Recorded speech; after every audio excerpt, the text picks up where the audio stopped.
What's up, guys? Orca's here, and today we got another video. Today we're going to be ranking every NASCAR race from worst to best, and this is the first time I've done a video like this.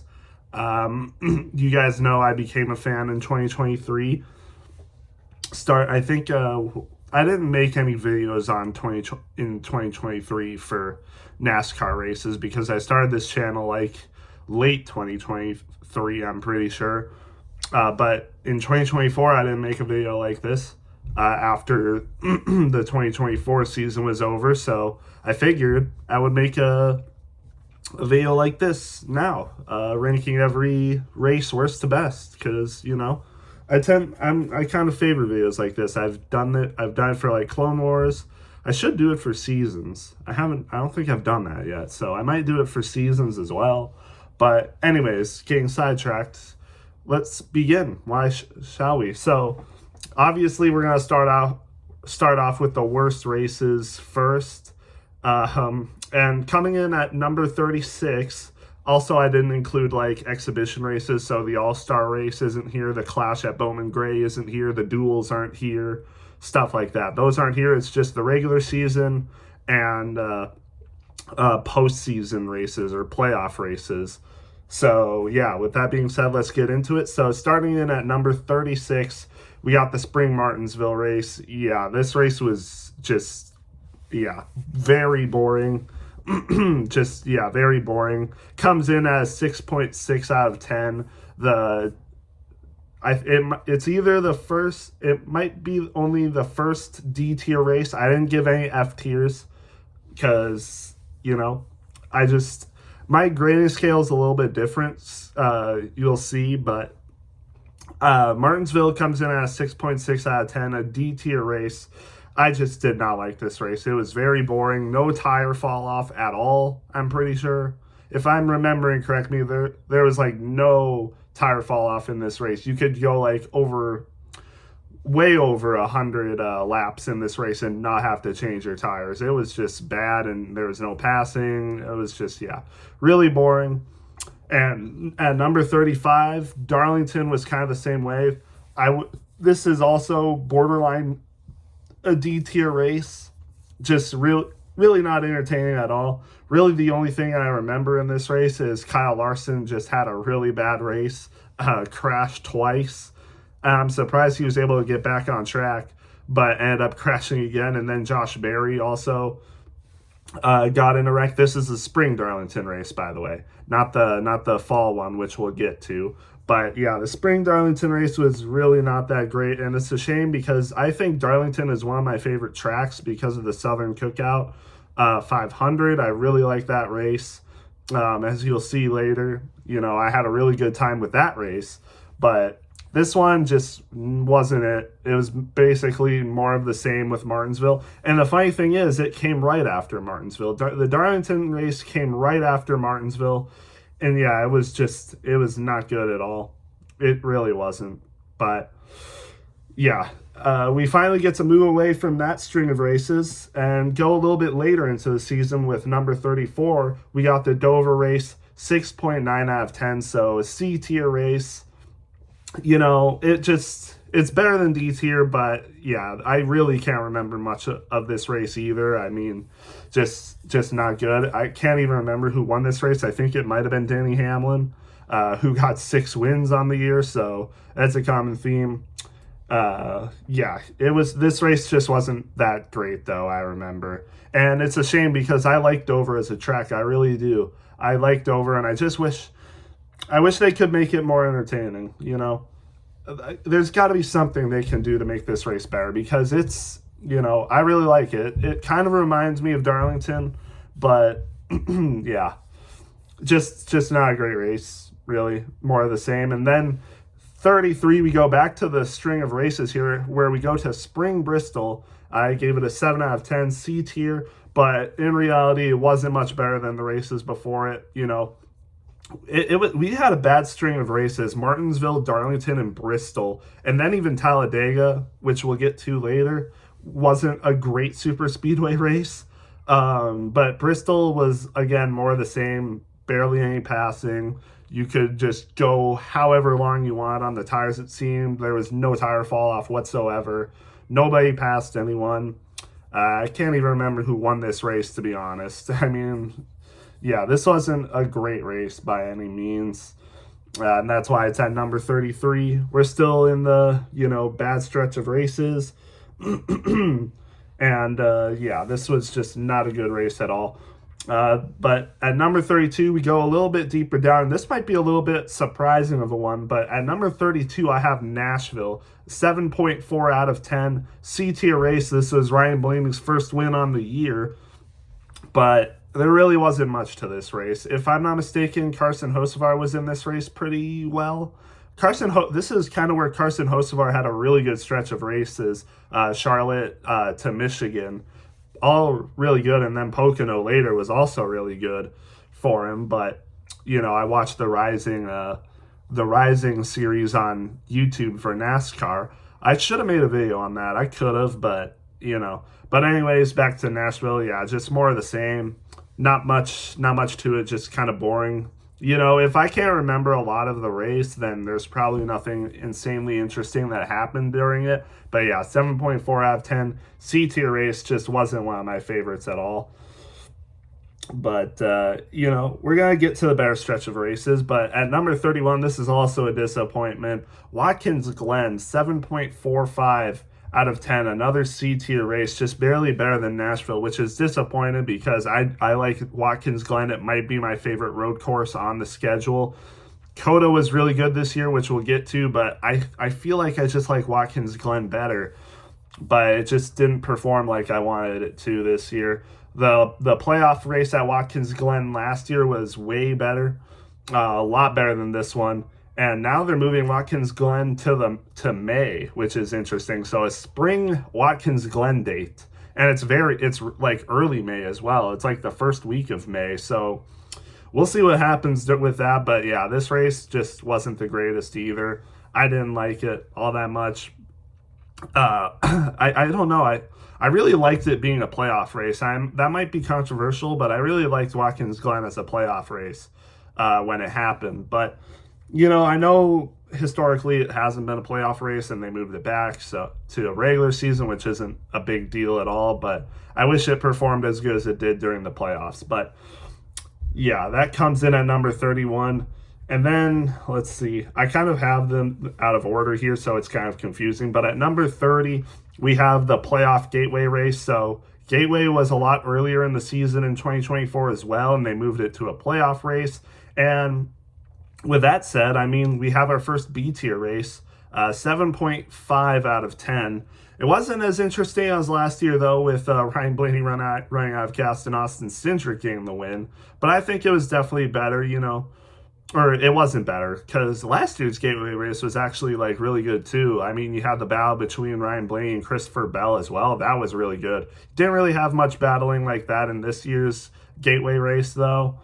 But still, it was a good race. It was a decent race. Again, can't really remember much about it, but I know that, the passing for this race is a lot better.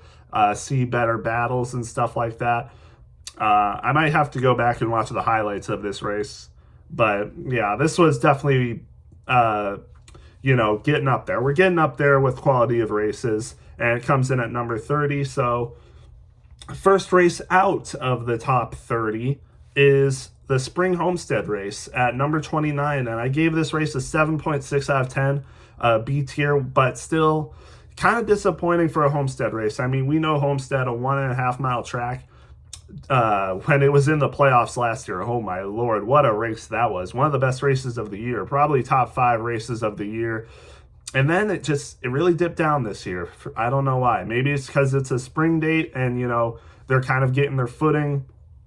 They're kind of just getting their footing with all the other races. It's early, but yeah, I mean, this wasn't as good as some other Homestead races, that's for sure. Wish we could have had a little bit better than this, but still, it's okay.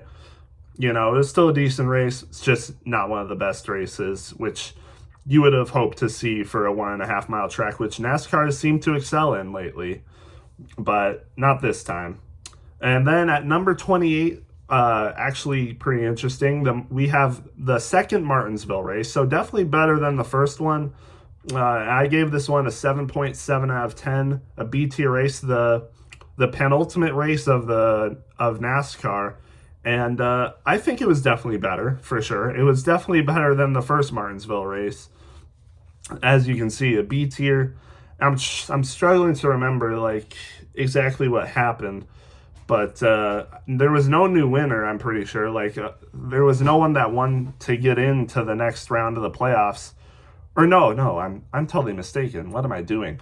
It was William Byron that held off Ryan Blaney to win this race and lock himself into the playoffs, which was definitely very interesting. Yeah, I mean, definitely better than the first one, that's for sure. 7.7 out of 10. Really not much else to talk about. I don't know why, but, you know, during the second part of the season, I still watch the races, but I was definitely busier, so I didn't have time to, like, watch the complete race. I can't remember if this was one of those races where I didn't watch the whole thing, but it might have been. So maybe that's why I can't remember as much. But, yeah, this race definitely was better than the last one, that's for sure. But then at number 27, we have the Spring Kansas race, and yet another 1.5 mile track that didn't perform to expectations. A 7.8 out of 10 B tier race. We'll get to another Kansas race later, but this race, the spring one, definitely wasn't as good, and definitely wasn't as good as the last spring race at Kansas. I mean, with the freaking 0.001 second finish, Larson over Buescher. I don't know. I mean, it would have been an impossible task for this Kansas race to beat the last spring Kansas race, but it was still a decent race, just not as memorable, that's for sure. At number 26, again, these are kind of out of order, so apologies if I don't get to it immediately. Okay, yeah, number 26, right at the bottom here. One of the last races, the playoff Charlotte Roval race. Again, I mean, there's a lot of people calling for this race to be done with, and, you know, I don't know if it's 100% justified, because I think they put on a decent show. I gave this race a 7.81 out of 10, another B tier race. We get a lot of B tier races until we get to some really good A tier races, but this race was okay. You know, you had the battle for the lead. It seemed like, you know, some people actually might have a shot at beating SVG in this race, but no, SVG just came out and dominated late. Kyle Larson and Christopher Bell were in the mix, but they weren't any match for him. SVG dominates again, gets his final win of the year. He was knocked out of the playoffs, and man, if he survived that round and won the Roval, got into the round of 8, that would have been crazy. And who knows, maybe he could have had a chance at Talladega or something, or even got enough points. Who knows, you know? But yeah, again, still a decent race. I think Charlotte Roval puts on a decent show. I think it doesn't get as much credit as people give it, you know, or should give it. I think people should give it a little bit more credit. It's definitely not one of the worst races in the series, in my opinion. I think there's definitely other tracks that put on consistently a worse show than this one, but hey, that's just my opinion. I think the Charlotte Roval is pretty consistent, while a lot of other tracks are either inconsistent or sometimes even just consistently put on a worse show than this, but that's just my opinion. I have it at number 26, which is, you know, decent, not in the middle, but still okay, I guess. Still a B tier race, which is pretty good. And then at number 25, we have another road course race. The road course races, honestly, for the most part, just didn't do it this year, you know, except for one that we'll get to. But the other road course races just didn't live up to the expectations of one other one. But yeah, Sonoma, 7.9 out of 10. You know, you had Briscoe up there. Briscoe qualified good and ran good, had a great day for this race, so maybe that helps it. But SVG once again dominated this one, which is crazy. I mean, SVG won every road course race this year except one, and I forgot to mention that for Watkins Glen. Obviously, won that and wins Sonoma. Just, it's crazy. Even the OG road courses, he dominates them, and the veterans who've raced on these tracks for so long just don't have anything for him really. But you know, I think Briscoe still kept it close. I think he was like within a second most of the time. So he could have had a chance, but yeah, still a decent race though. 7.9 out of 10, like I said. At number 24, we have another 1.5 mile track, Las Vegas. And, Las Vegas might not put on as good of a show as, like Kansas or Homestead for the most part. But I think it still produces pretty good racing. A 7.9 out of 10, obviously still pretty good. And, you had a memorable moment in Josh Berry winning his first cup race. I think that was pretty cool. The strategy played out interestingly. So that was interesting. A lot of the seasoned vets didn't actually, run that good. I mean, like, I think it was Suarez that got a second, Ryan Preece got a third. Like, you didn't see, like, the seasoned veterans up top that you would have thought. Like, you would expect to see, like, Denny Hamlin or Kyle Larson running in the top five, but that didn't really happen. So that was interesting and might boost its rating a little bit. But like I said, 7.9 out of 10. 24th, definitely a decent race, just maybe not living up again to the expectations of 1.5 mile tracks for the most part. But then at number 23, we have the Indianapolis race, the Brickyard 400 Crown Jewel race. Not a bad race. The strategy was definitely the most interesting part. The passing, I remember the passing wasn't that great, but I think how the strategy played out, it definitely made things really interesting. And Bubba Wallace ended up winning this race. First win in the regular season, so that was good for him. Ended up making the playoffs off of that. Definitely a staple moment of his career, so that was cool to see. But yeah, just slightly better than Las Vegas. I think the strategy might have been some of the best strategy racing that we had seen in the year, which Indianapolis is known for that even in the Indy 500. So that was pretty cool. But again, the passing wasn't great, so that's why it's not higher, or else it probably definitely would have been. It could have been one of the best races of the year if you were able to pass pretty well, but you really weren't able to. But again, the strategy was pretty cool, which I like to see. Also, shout out Catherine Lay getting a top 20 finish in this race in Live Fast equipment. So that was really interesting to see as well. But anyways, at number 22, we have the finale race, the Phoenix Championship race. And yeah, this was a good race, but I definitely have a lot of mixed feelings about this race. I wanted to say it was a bad race because of how things played out. Me being a Briscoe fan, I was definitely really pissed off watching this race. But I think the racing was actually good. Like, it was good racing, like, hard fought. And again, the finish of the race, definitely a controversial finish. I mean, Denny Hamlin had this race won, had a championship in the bag, and then William Byron, 3 laps left, blows a tire, caution comes out.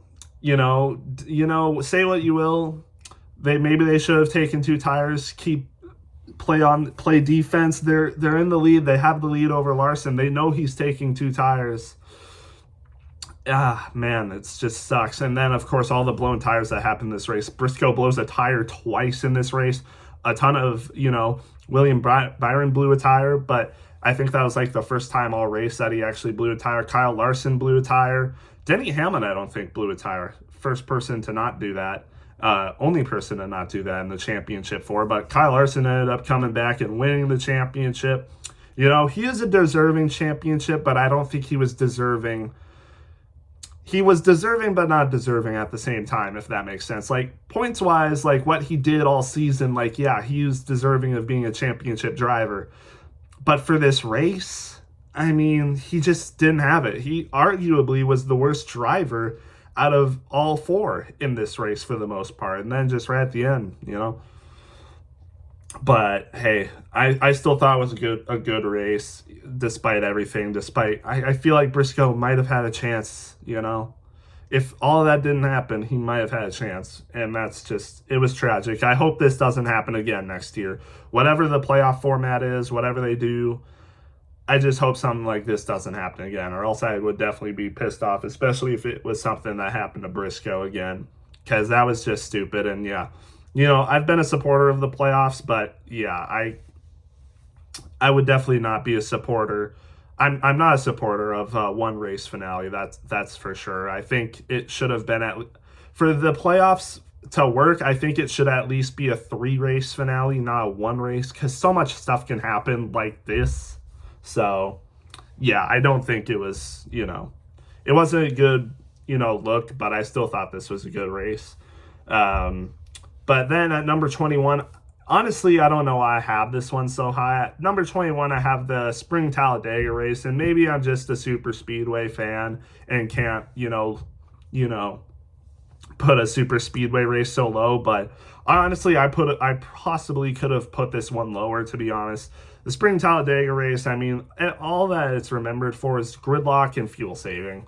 And maybe it just looked cool at some points when they're 3-wide racing. The finish was cool too, I think. It was Austin Cindric versus Ryan Preece at the line. I'm pretty sure Preece got DQ'd at the end anyway, so it didn't matter. But it was still a cool finish, I think. Austin Cindric getting a win, cool to see. Penske being really good at super speedways, it adds a storyline to it. Does anyone have anything for Penske? They're so good at the super speedways, and Austin Cindric ended up winning it. So I thought that was cool. But other than that, yeah, I mean, gridlock and fuel saving. I think they need to do better than that. And they did do better later. They did do better later. So, and we'll get to that. But yeah, this one, I'd give it like an 8 out of 10. Not, B tier race, still not amazing, but I guess, I thought it was decent. I guess I thought it looked decent, but maybe I could have put it lower, I guess. And, it had a tie. It had a tie for, for the 20th best. And at number 20, I have Mexico City. 8 out of 10 as well, but I put it higher because, I guess I remembered a little bit that there was gridlock and all that stuff. So I think Mexico City made for a better race. It definitely got a little bit stale at the end. I remember SVG leading by like 16 seconds. Man, I feel like a lot of these races could have been so much better if SVG wasn't dominating, because I feel like the battles for second place were actually really good. I think that happened at Watkins Glen. Christopher Bell and Chris Buescher were battling really well for a second place. And just imagine if that was for the lead, that would have been so cool. And I think that was kind of happening again in this race. Christopher Bell, I think, ended up finishing second this race. Ty Gibbs had a really good race. He looked like he could have had something for SVG at the start and, during the second stage. But then once he got to the final stage, yeah, it was over. But I still thought it was cool, going to Mexico City for the first time for a points-paying race in the Cup Series. They did that for what is now the O'Reilly Series. But yeah, for the first Cup race, I thought it was pretty cool. They're not going back next year. Who knows if they will come back at some point. But there were definitely some issues like, production-wise, getting there, stuff like that, preparing for it. It was definitely hard for sure. So who knows, again, if they will come back. Mexico City is pretty far away, from, NASCAR headquarters and a lot of other tracks. I think the closest track is probably either Austin or the Texas Motor Speedway. But yeah, I mean, I thought it was still a good race though. But at number 19, we have the Spring Phoenix race. So I guess I did think it was a little bit better than the, finale Phoenix race. And probably because there was a lot less controversy with it. I thought Phoenix race was pretty good. The finish was really good too with Denny Hamlin versus Christopher Bell. Christopher Bell got his third win in a row here, which was cool to see. There was a big crash. Briscoe was involved, which was a little unfortunate. Ironic that this race is ranked number 19 for me. And Briscoe, number 19, wrecked out of this race. I think how many DNFs did Briscoe have this year? I can't remember, but this was like one of his only DNFs. I think he either only had like 2 or 4, and this was one of them. But still, I thought this was a good race for sure. A lot of people were climbing on Phoenix, the quality of racing the past couple of years. I think Phoenix definitely took a step up this year in terms of quality racing. So, if it's one of the finale races next year, I definitely wouldn't be disappointed. Actually, I can't remember. Is Phoenix one of the finale races? I know Homestead's the finale race, but I can't remember if Phoenix is like, would be in the round of 8 or something. I can't remember, but this race was definitely good too, especially with the finish. I liked it. So, yeah, definitely deserves its spot.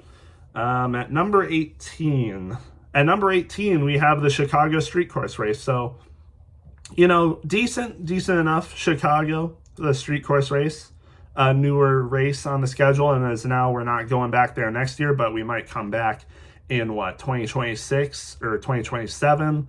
I think I can't remember why they're not coming back in 2026, but I think it's just like trying to fix things up, make it better, so they're not coming back. But this race was good. I liked it. Pretty interesting stuff. McDowell looked like he had a good car, but again, SVG ends up winning it again. Of course he did. Again, won 5 of the 6 road course races. But yeah, this one was really good. I liked the racing. Pretty big wreck with Hocevarren people in it. Briscoe looked like he was doing pretty good, but then I think they had just some tire issues and stuff like that. Played the strategy wrong.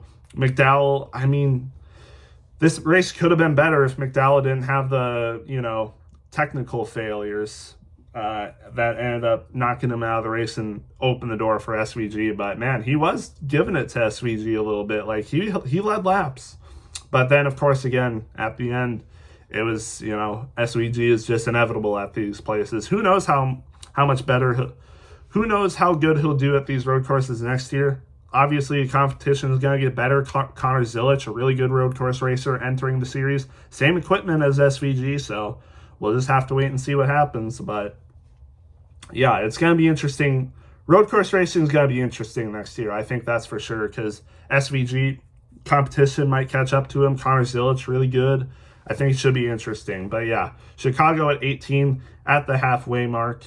At number 17, we got the second Las Vegas race. And admittedly, I didn't watch this whole race. I was busy that day, but I watched some of it. I tuned in just long enough to, I tuned in right as Denny Hamlin got the win. I wasn't really into it though, because I'm pretty sure I was like driving while watching this race.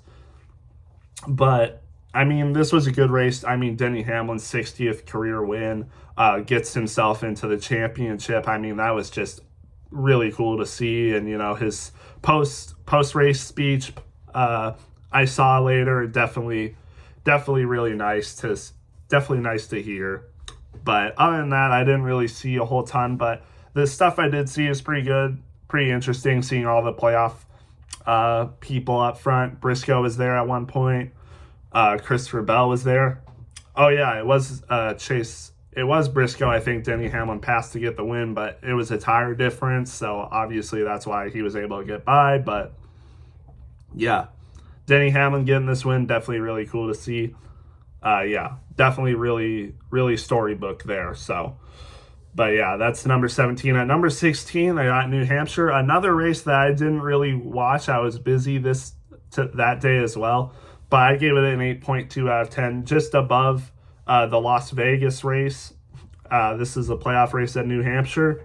I think it was Denny Hamlin that won this race as well, which is actually crazy. Denny Hamlin just went on a tear this season. 6 wins, I mean, and almost won the championship. Possibly should have won the championship, but yeah, this race definitely pretty nice as well. I think the passing was definitely good in this race. But yeah, not much else to say about that one. Just a good race. And at number 15, this was tied with a race. New Hampshire was tied with number 15, which is Texas, an 8.2 out of 10. And I know people don't like this race. I did watch this race on a replay. I watched this race, highlights, and man, I didn't remember how much cautions there were. Holy shoot. There was so many cautions in this race, people just getting loose and out of control. And, honestly, they might need to reconfigure Texas. I definitely think they should, It's just such a hard track. It really is. Like, one slight misstep, like a millimeter, and you're spinning. It's just crazy. But I guess I thought the chaos was really interesting. The finish was also really interesting. Joey Logano ended up getting the win, his only win of the season, I'm pretty sure. McDowell was there trying to get it, though. Battled really hard for it, but just I think Logano had better tires. And, once McDowell got passed by Blaney, it was over. And just had a really hard crash, actually.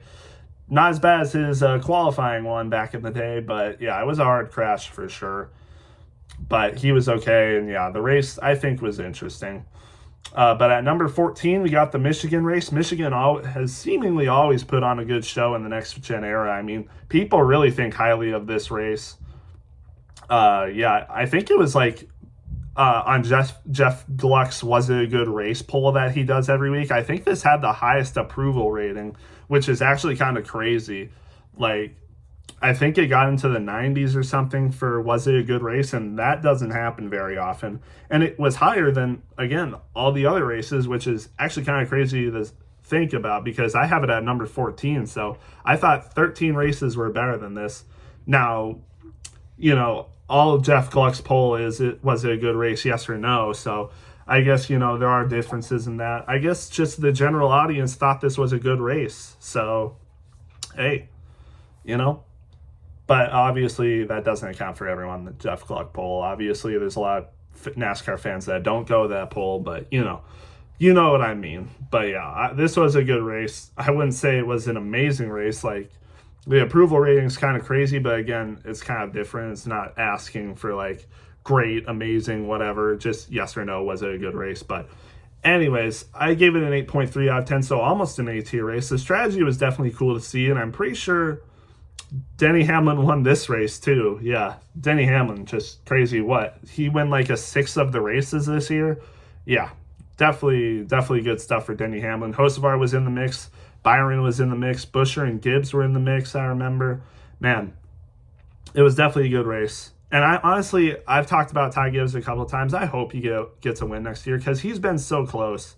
Like, people don't talk about it enough. Gibbs has actually been really close to winning a lot of races. And especially when we get to another race, man, so close. But maybe it'll happen next year. I definitely think he has the talent it takes to win a race. He's just gotten really unlucky, in my opinion. People clown on him, but I just think he's gotten unlucky. I think he should have won a race by now.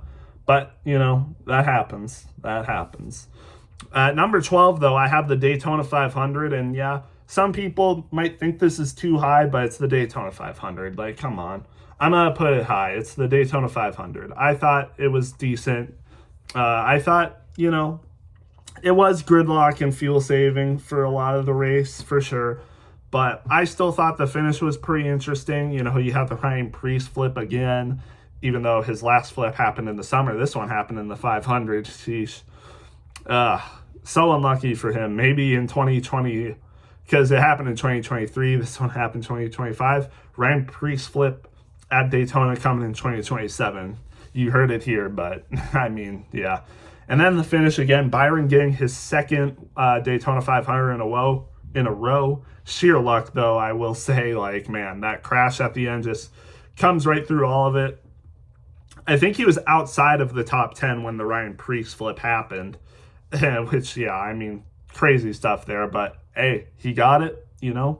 Good stuff for him.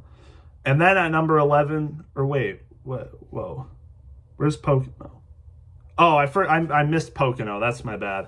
I went from 14th to 12th. I missed number 13. Number 13, I was going to say, because I remembered Pocono having a rating. But at number 13, I have the Pocono race. And then at number 12, I have the Daytona 500. So Daytona 500 comes after Pocono, which Pocono comes after Michigan. But anyways, Pocono at number 13, I gave it an 8.4 out of 10. The first A-tier race, might I add. And I did that strictly because Chase Briscoe won the race. I'm not going to lie. If Chase Briscoe didn't win the race, I would have had it lower for sure. But Briscoe winning definitely, obviously boosted my rating for this race. I'm going to say it for sure. Still, though, I gave it the lowest I could have. I gave it an 8.4 out of 10, which is the lowest I can possibly have for an A-tier race. Otherwise, yeah, it would have been lower for sure. But Briscoe winning his first race of the season, that was definitely really exciting to see. First win in JGR equipment. I was getting nervous a little bit. Pocono is like almost halfway through the season, so I was definitely getting a little nervous Briscoe getting a win or not.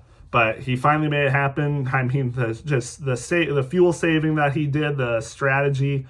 I mean, yeah, it was definitely really intense. I think even with putting my bias aside, I think, you know, the end of the race was definitely interesting. Oh, Briscoe, he didn't take as much fuel as the other guys. Is he gonna make it? And he ended up making it. You know, had the lead, won the race. I mean, I thought it was interesting for sure. But yeah, I probably would have had it lower if I wasn't a Briscoe fan. But yeah. So I already went over 12th at Daytona 500. I put it higher at an 8.4 out of 10 because, you know, I had to put my bias aside. I would say Pocono is probably a worse race than the Daytona 500, but, and I put it as such, but I put them at the same rating.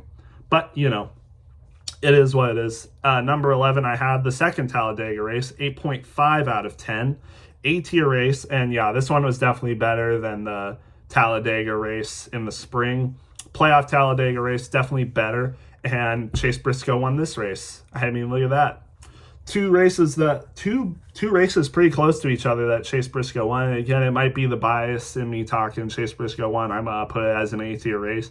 But I think even without Briscoe winning, this was an A-tier race, which is why I have it higher than Pocono. And if Briscoe didn't win, I'd probably still have it as an A-tier race. But yeah, this was definitely better. There was a lot less gridlock.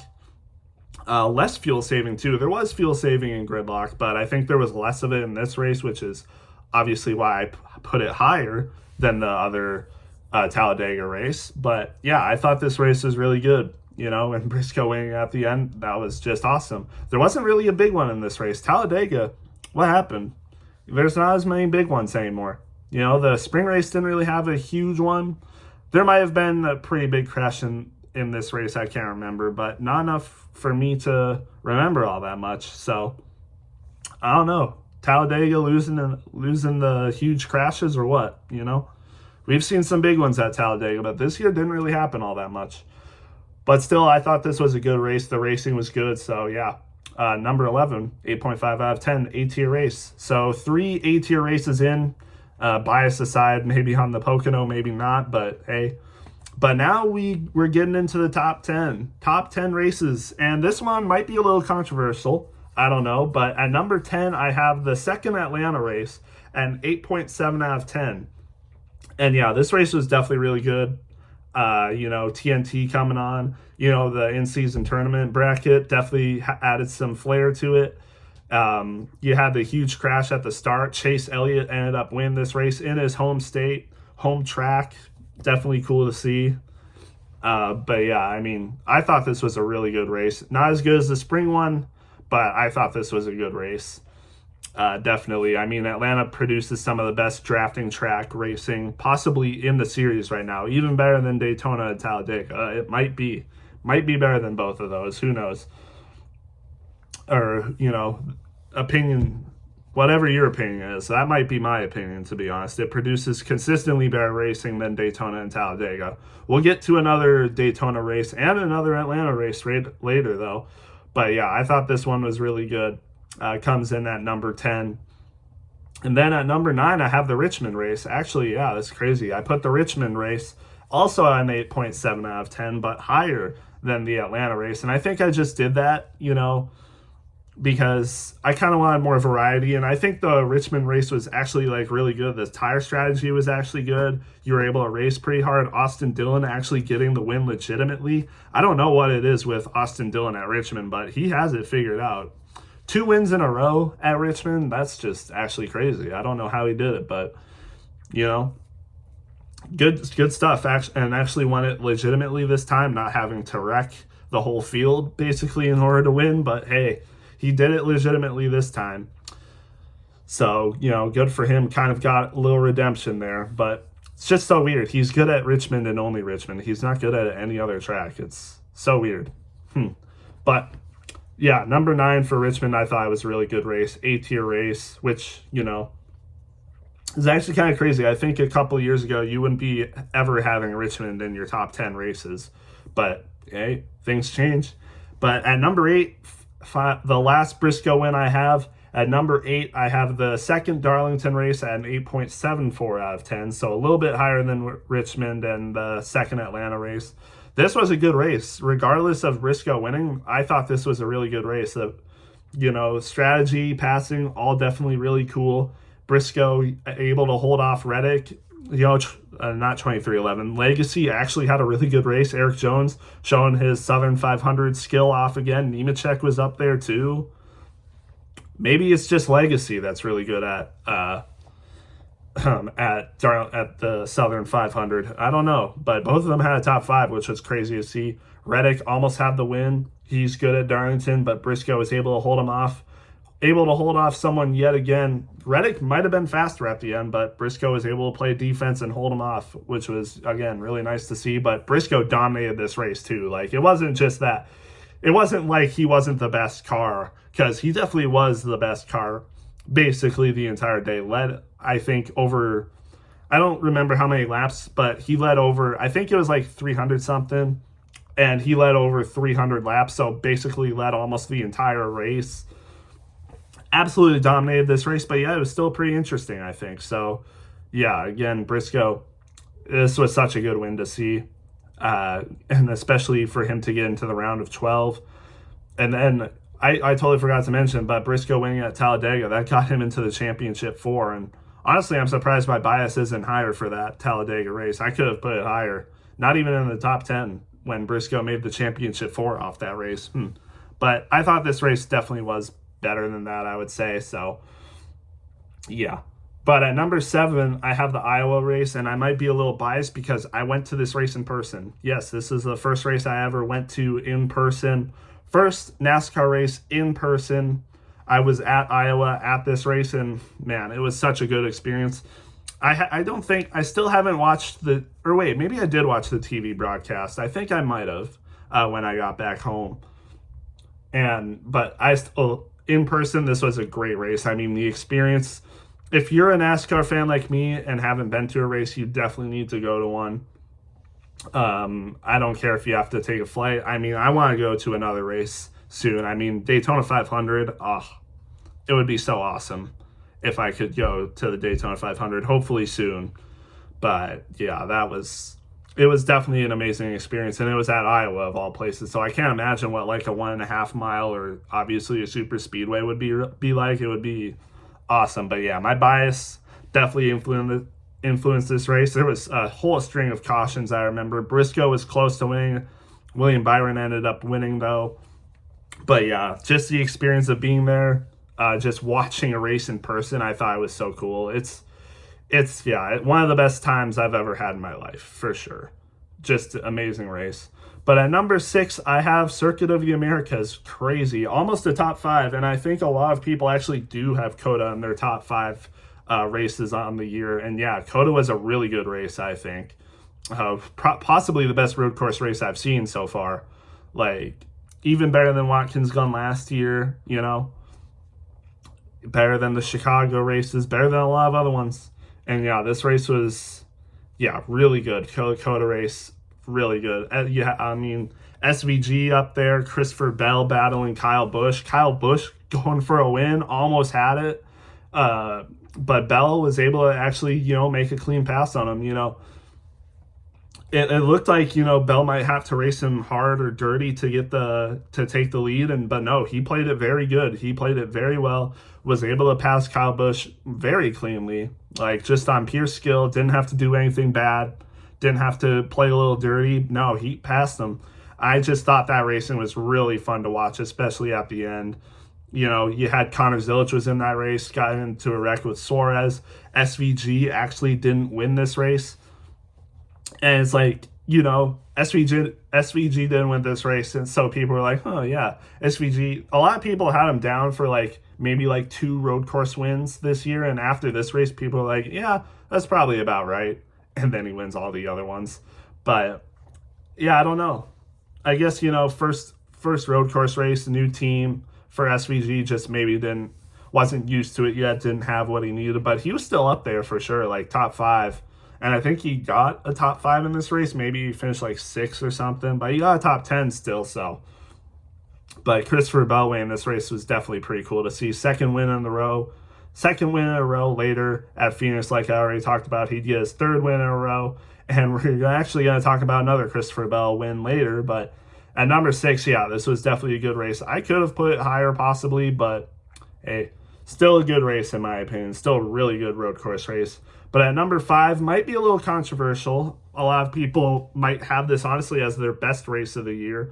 I have the Coca-Cola 600. So the Charlotte race, I have it at an 8.8 out of 10. Also, same as Coda, but I put it higher. Man, it was definitely hard. The top 6 were definitely really hard to say like which one is better, but I had Charlotte Roval at an 8.8. There's a few races that have a higher rating, so I had to put it here.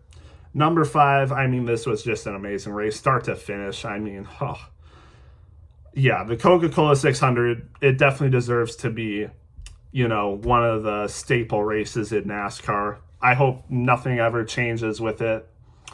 Just an amazing race. Nothing much more to say. It was awesome. And, NASCAR at 1.5 mile tracks, it actually put on good racing, Oh, it was just beautiful to see. Definitely one of the best races of the year. I definitely could have it higher, but for me, it's number 5. But yeah, I could definitely have it higher.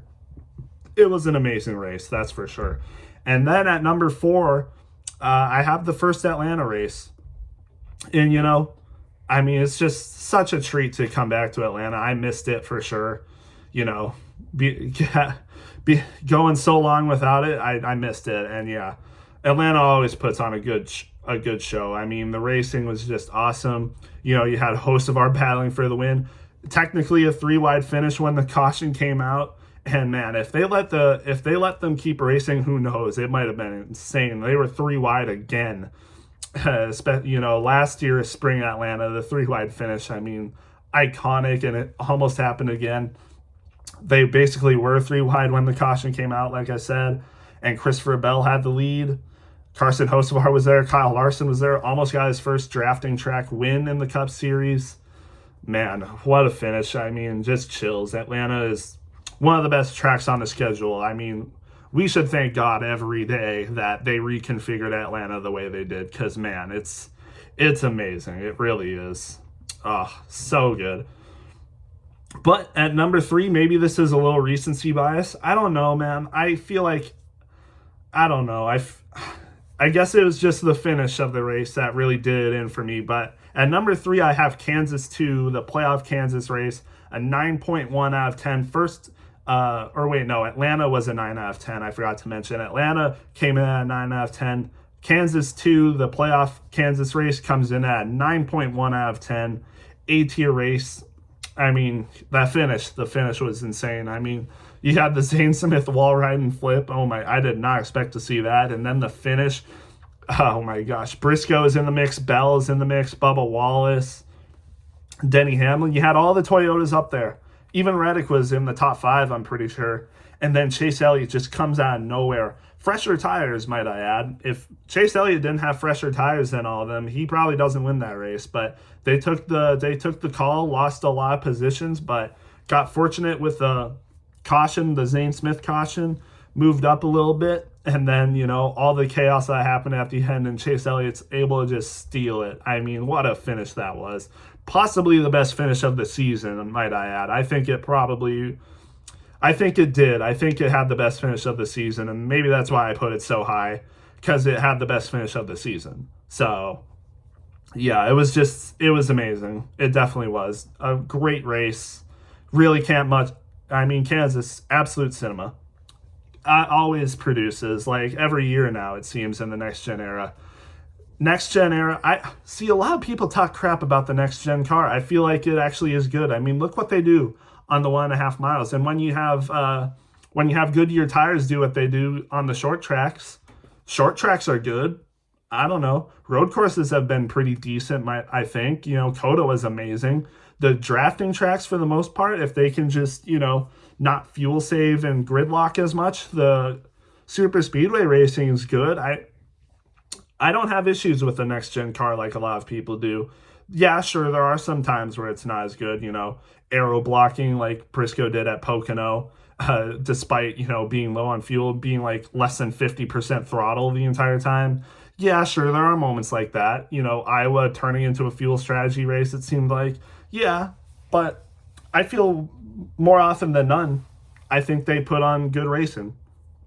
I do think it does. So, again, I've been on the bandwagon, like, NASCAR fans just love to complain about everything, and sure, I think some of it's justified. But yeah, I don't have as much issues with the next gen car as a lot of other people do, because the stuff they pull off on the 1.5 miles for the most part, even a lot of other racing, I think it's great. But anyways, at number 2, I mean, yeah, again, this was so hard to decide for all these ones, but at number 2, I have the second Bristol race. Oh man, the second Bristol race, just amazing. I have it at 9.2 out of 10. Honestly, for most people, you could put these races at 10 out of 10. Like, I could say this race is 10 out of 10, but I guess I'm a little bit more strict when it comes to grading races. But 9.2 out of 10, just an amazing race. The tire fall off actually worked, Goodyear with their tires. Yeah. Thank you, Bristol. Everyone say thank you to Goodyear, because, they help the racing so much, especially on the short track. So without Goodyear tires and what they do, short track racing would be absolutely terrible. And yeah, sure, it definitely has been terrible. Like I said, Martinsville, Darlington, Bristol, the spring one, definitely weren't great races. But this one, when Goodyear actually, does stuff, it's amazing. The tires fell off exactly, how they should. I don't think it was as chaotic as last year's spring Bristol race. I thought it might have been better, honestly. This one, I think, is actually better, honestly. I think it was better than last year's spring Bristol race. And the ending, Ty Gibbs was up there. Man, he should have won that race, and just they messed up the pit. Man. And it ended up being Christopher Bell that won this race over Brad Keselowski. Brad tried everything, but Bell was able to hang on and get that win. Last of the year. 4 wins on the season for him, so that was pretty good for him. He went on that 3-win streak and then was quiet for a long time, but finally got back into victory lane in the playoffs. Didn't win a race after this, though, but still. Good race for Christopher Bell. I mean, yeah, just an amazing race. The best short track race of the year by far. Richmond was definitely pretty good. I really had a great time at Iowa as well. But yeah, this race, yeah, it was great. Amazing. But there is one race that I thought was better, and I gave it to the Coke Zero Sugar 400. The second Daytona race, the season finale. I think Daytona should continue to be the season finale. The Southern 500 as the season finale last year was definitely really good. Briscoe gained that win, but Daytona as the season finale just works. I mean, what a race it really was. Really, you can't say much more. It was better than the Daytona 500, and I feel like the second Daytona race, like I said, like a lot of people have said, consistently has put on a better show than the Daytona 500. Imagine if this race was the Daytona 500. Would have been absolute cinema. Would have been amazing. And that finish, again, the finish was amazing. I mean, you had Cole Custer, Suarez, Haley battling for the win, and Ryan Blaney just comes out of nowhere on the top lane with Cole Custer and steals it. I mean, what a race. What a race. It really was. Oh, I miss NASCAR already. I really do. I miss NASCAR. Man. We need to get back. It feels like it's already been an eternity since NASCAR's race. I need to go back. And I've actually been watching it. I've been watching this race on replay. I haven't finished it yet, but I've been watching this on replay. Maybe I'll finish it today. We'll see. Because today, fun fact, supposed to have college today, but got snowed out because we're literally in a winter storm right now. So that's why I'm making this video right now. But yeah, with that being said, I thought this was a great race. Best race of the year, but I'm sure you guys have different opinions, and honestly, I could flip-flop races. Like I could have the Coca-Cola 600 in like the top 3 or something. I could have a lot of races moved up, some races moved down, It's not consistent. Like I ranked these races in the moment. Like as soon as the race got done, that's when I ranked them. That's when I gave them a rating. So, or maybe when I was making the videos on them, because you guys know I do the race reviews and stuff. I think like right before I make them, that's when I give them the rating. So, things can change. But yeah, with that being said, I hope you guys enjoyed. Let me know what you guys think. What are your favorite races of the year? hopefully, I'll have more NASCAR videos before the season starts. There's a lot of stuff to talk about for sure. Maybe I'll make like a silly season a video, maybe some news updates. The NASCAR trial is going on right now. Maybe I'll make a video about that once the case is decided. But yeah, with that being said, I hope you guys enjoyed, and I'll see you in the next one.